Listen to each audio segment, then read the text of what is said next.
Hey everyone, Ian King here, editor at Smart Profits Daily with your weekly market insights video.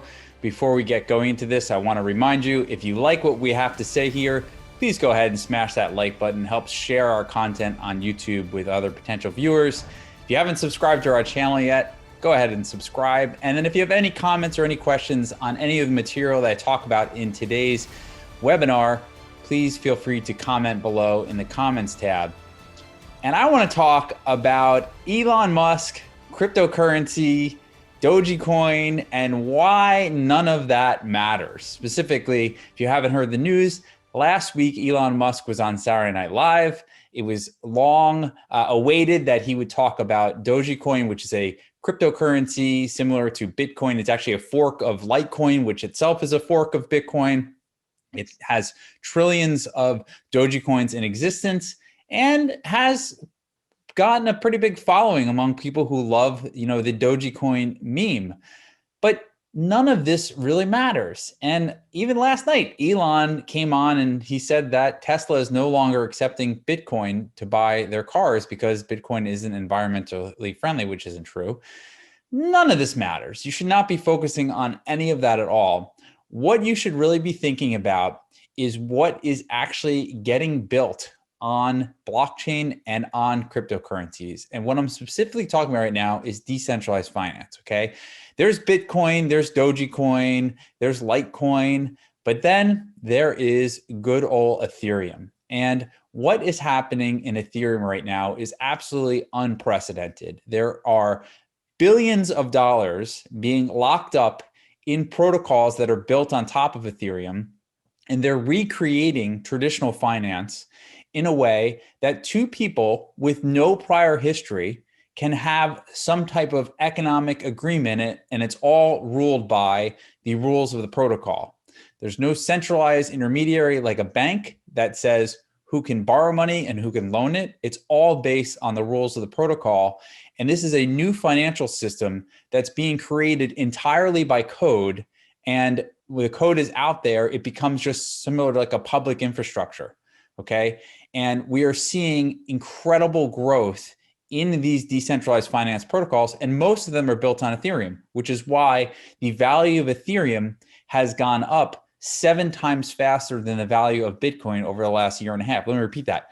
Ethereum has gone up 7 times faster than Bitcoin has in the last year and a half. And I believe that within the next year and a half, so by the end of 2022, the total market cap of Ethereum will eclipse the total market cap of Bitcoin. And it will be the #1 cryptocurrency. Right now, Bitcoin has been the most dominant cryptocurrency. It has $1 trillion market cap. Throughout most of Bitcoin's existence, it commanded about 90% of the total market value of cryptocurrency. It was the only game in town. But there's a new sheriff in town, and Ethereum now has half the market cap of Bitcoin, has about 50% of the market cap of Bitcoin. It's a $500 billion protocol, and it is gaining quickly. And let me just show you what is happening on top of Ethereum and the reason why I believe we'll see this flippening event in the next year and a half. So what you're looking at right here is DeFiPulse.com. And what it is, it's basically, it tracks how much total value is locked in these decentralized finance protocols. And I want to go all the way back in DeFi to 2017. Okay, so back then there was just tens of millions of dollars in 2017 in DeFi. And basically the definition of DeFi, or decentralized finance, is using blockchain technology to recreate banking services. And that can be anything from lending, right? You can stake your cryptocurrencies and allow somebody else to borrow them for a fee. You can also be a decentralized market maker, which means that you can play the role of the market makers on the New York Stock Exchange that are constantly ripping us off, right? You can be one of those by staking your assets in a smart contract. You can be a decentralized market maker. And some other ideas are a decentralized derivatives market. There's talk about doing decentralized mortgage lending. And obviously, when we start getting things like title insurance and autos and VIN numbers on the blockchain, we'll be able to use those assets as collateral to take out loans and purchase such assets. But right now, the majority of DeFi, or decentralized finance, is being used for trading and speculating, market making, and lending assets. So if I'm a trader and I want to buy more Ethereum that I own, I can go get the leverage in DeFi. I can borrow Ethereum and actually hold it or hold more than I actually own if I'm willing to pay the fee to somebody else that's letting me borrow that. So let's talk about the total value lock now.